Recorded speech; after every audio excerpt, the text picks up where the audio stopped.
अस्सलाम वालेकुम जमात अजतम।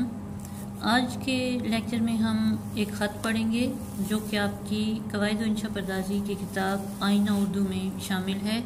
इसका सफ़ा नंबर 163 यानी 163 खोलें। आप देखें ऊपर इसका उन्वान लिखा हुआ है, कुतुब फरोश के नाम ख़त, किताबें मंगवाने का आर्डर। कुतुब किताब की जमा है और फरोश फ़रोख्त करने वाला, यानी किताबें फ़रोख्त करने वाले शख्स के नाम ख़त लिखा जा रहा है कि हमें कुछ किताबों की ज़रूरत है। यहाँ पे जो भी शुरू जिस तरीके से भी हो, आपने अपने तरीके से जो अमूमन क्लास में करते हैं जिस तरीके से ख़त लिखा जाता है वैसे ही करेंगे। यानी ऊपर अज़ कमरा इम्तिहान, उसके बाद तारीख़ में तारीख़ पहले लिख के फिर महीने का नाम लिखेंगे और फिर उसके बाद साल यानी 2020, और फिर उसके बाद जिस शख्सियत के नाम लिखा जा रहा है ख़त उसको मुखातिब करेंगे। लिख रहे हैं कि मुकर्रमी यानी मोहतरम जनाब मैनेजर साहब खालिद बुक डिपो। जैसे हम प्रिंसिपल के नाम लिखते हैं तो आगे अपने इदारे का नाम लिखते हैं, इसी तरीके से उन मैनेजर साहब के इदारे का नाम भी लिखेंगे, खालिद बुक डिपो 40 उर्दू बाज़ार लाहौर। फिर उनको सलाम करने के बाद आगे करेंगे कि अस्सलाम वालेकुम, मैं किताबों के लिए अक्सर आपके इदारे से इस्तिफ़ादा करता हूँ। इस्तिफ़ादा का मतलब होता है फ़ायदा हासिल करना।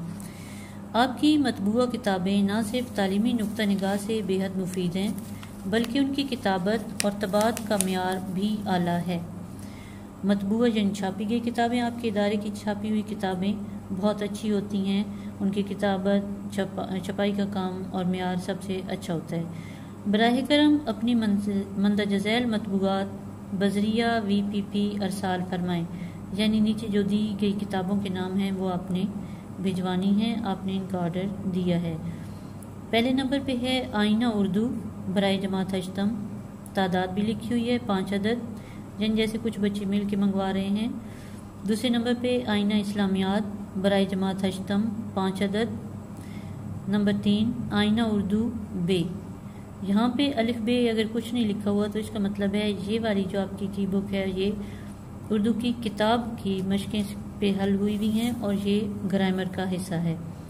आईना उर्दू बे बराए जमात अजतम 5 अदद, और नंबर 4 आईना उर्दू बे बराए जमात हफ्तम 5 अदद। और फिर आखिर में नियाज़मंद मोहम्मद इलियास अपना नाम, जमात अजतम और रोल नंबर लिख के इसका ख़त्म कर देंगे। ये ख़त आपने याद करना है। आज का आपका काम यही है, इसको याद करके इसकी मश्क आपने करनी है अपने रफ रजिस्टर पर लिख के, ताकि आपको अच्छे तरीके से याद हो जाए। अल्लाह हाफ़िज़।